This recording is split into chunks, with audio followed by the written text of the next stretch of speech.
These are the most brutal crashes in Formula One history. Lewis Hamilton slowing into the wall! She's going to get absolutely nothing! Flying over the ground. And we gotta start with these two drivers, as they went too far. Oh, that's Kimi Räikkönen, and on top of him is Fernando Alonso.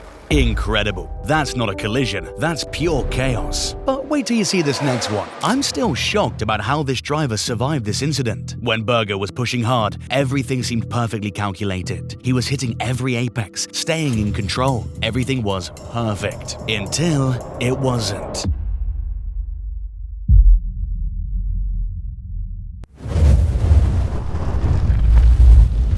The car became a blazing fireball. That's 300 kilometers per hour becoming pure fire. Luckily, no one got hurt. Later, you'll see the most brutal crash F1 has ever seen. But first, when qualifying was going smoothly in Monaco, one tiny error changed everything.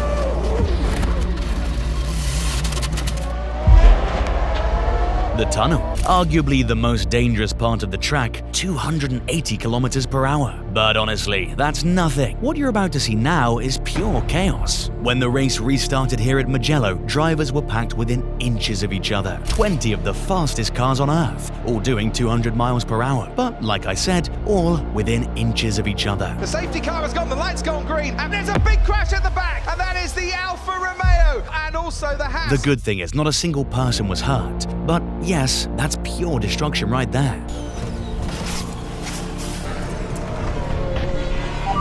By the way, these crashes are only going to get worse and worse. Like this collision, which shows how one moment can change everything. When two legends were battling hard in Australia, neither would give up position, wheel to wheel at 180 miles per hour. But then, physics took control. Into second place, and he hits Rubens Barrichello! Huge accident!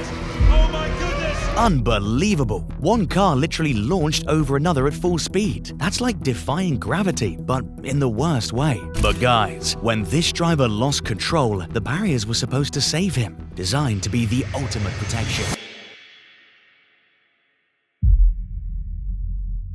Devastating. That car literally disappeared at turn 13.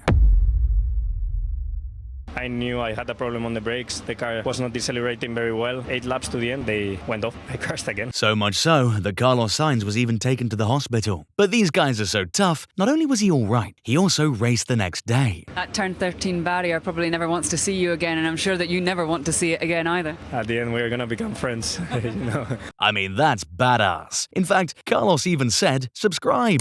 Anywho, back in 1995, the safety technology was still in its early stages. No halo protection, no modern barriers, no mercy. And so, Mika Häkkinen, a 27-year-old Finnish driver who'd been fighting for 4 years, wanted to prove he belonged at McLaren. November 10th, Adelaide. Friday qualifying. This driver was flying down the main straight, his chance to finally get that first victory, when suddenly his left rear tire loses pressure. Going into the corner, and just as he turns into the corner, look at that, he's into opposite lock, he's flying over the ground, and then At 120 miles per hour, approaching Brewery Bend, even a slow puncture becomes catastrophic. 95 was really hard year. There was a tire explosion. It was in a most horrible corner where the speed is really high. So I hit the barrier, cracked my skull. And I remember when I was in a car, I couldn't move. I just decided to just relax. Then the doctors came and I passed out. That really, I think, helped me to appreciate the life. The car started bottoming out, which made him lose control, hit the curb, and went airborne, lands sideways into the tire barrier at full speed. But here's what makes this story incredible. Häkkinen spent 5 weeks in the hospital. The nerve damage was so severe he lost control of one side of his face. They had to tape his eyes shut when he slept. I banged my head so hard that I lost control of one side of my face because the nerves got damaged, he later said. His girlfriend flew from Finland to Australia to be with him. The doctors weren't sure if he'd smell normally again, taste normally, be the same person. Ron Dennis, his team boss, called it his worst moment ever in Formula One. There was a possibility that a driver had died in my car. But 17 weeks later, Häkkinen was back in the car. And 2 years after that, he won his first World Championship. To his first Formula One title and help his team secure the Constructors' Trophy. I mean, that's just insane. Hats off to the guy. But now, look at this. When Charles Leclerc was chasing his opponents, he was essentially chasing the perfect lap, around 300 kilometers per hour down the main straight. But then suddenly, Charles Leclerc and that is a very big... Devastating. Just one tiny mistake turned precision engineering to scattered debris. Well, it's Ferrari, so let's just say engineering.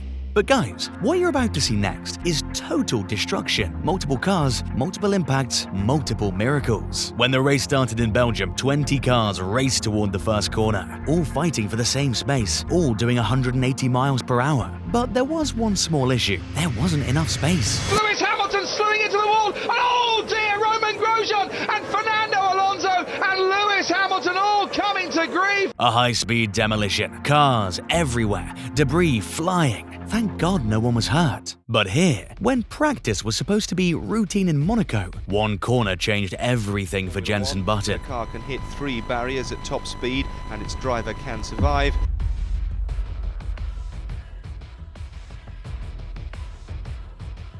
The interesting thing is, even after a 180 miles per hour collision, Button was unhurt and even raced the next day. Clearly, these guys have some big balls. Does my sport involve a ball?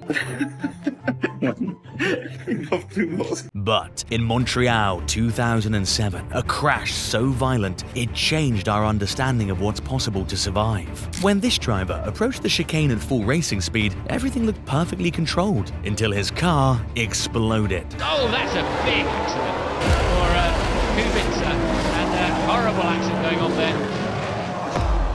Unbelievable! The car didn't just crash, it became a wreck.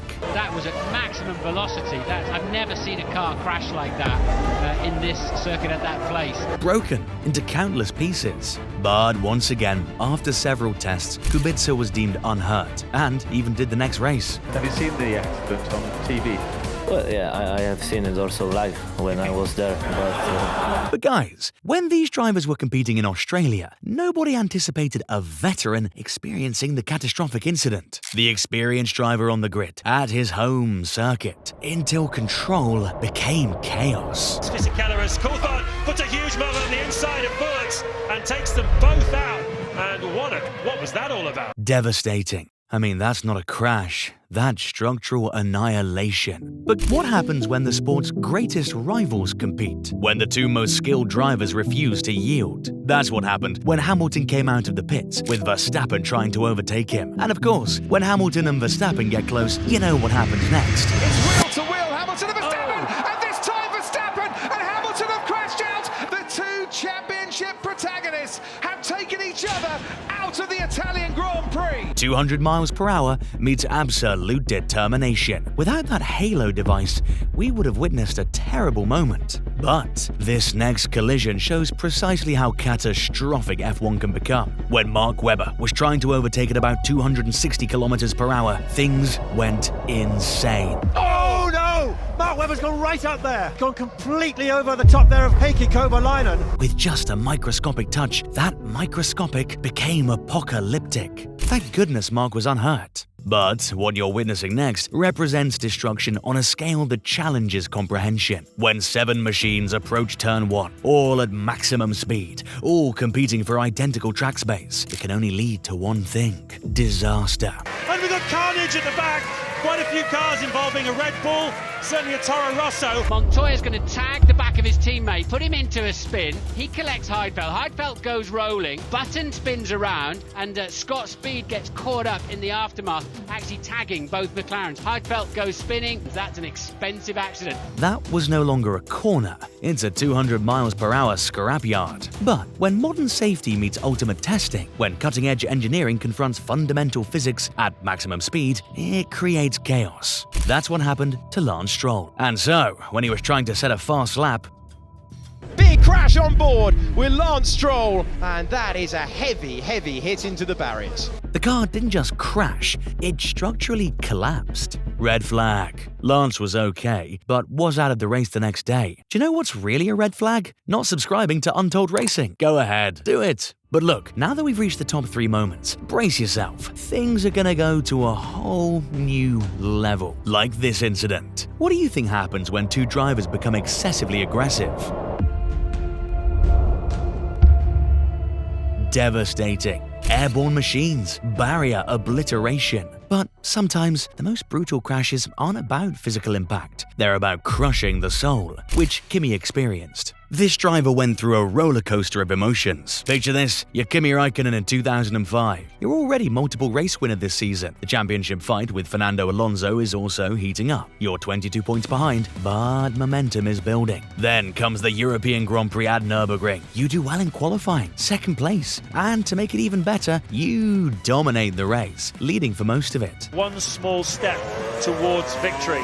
Such a McLaren mentality. This is your moment. This is where you close the gap to Alonso. But in the last couple laps, Kimi was actively checking his right tyre, maybe checking too much. The team knows. You know. You're leading the race with just a few laps to go. The vibration's getting worse, but you're so close to victory. Last lap, leading the race, 1.5 seconds ahead of Alonso. Almost there now, almost there, until it wasn't. Räikkönen is under real pressure. There it goes, the tyre, let's go. He just misses the VAR. She's going to get absolutely nothing.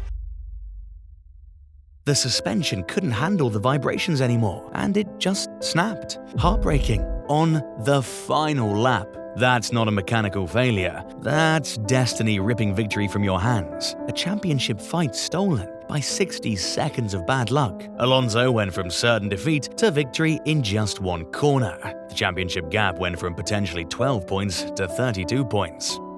That's how fast things change in F1. But now, out of all things shown in this video, here's the most brutal crash in F1. What you're about to see changed F1 forever. Meet Romain Grosjean, a 33-year-old father of three, a driver who'd spent more than 10 years in Formula One fighting to prove himself. This was supposed to be his final season with Haas, maybe his final season in F1 altogether. Then came November 29th, 2020, Bahrain Grand Prix. When the race started, Grosjean, running in the midfield, tries to overtake, but instead he makes contact.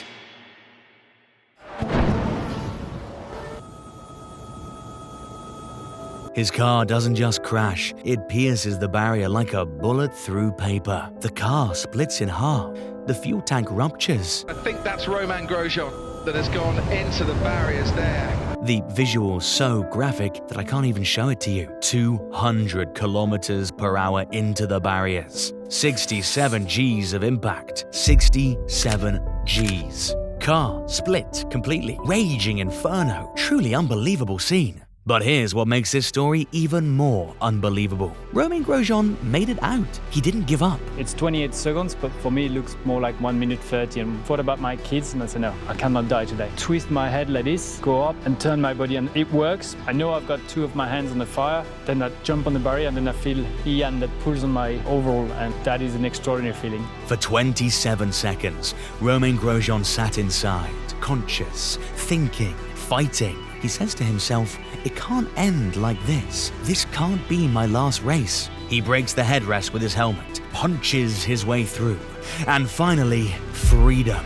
He walks to the ambulance because he wants the world to know he's okay. F1 cars have such great safety features that literally 3 days later, he was discharged from hospital. So much so that he even raced in IndyCar for many more years. The man didn't just survive, he conquered freedom. I'm the man that walked out of fire.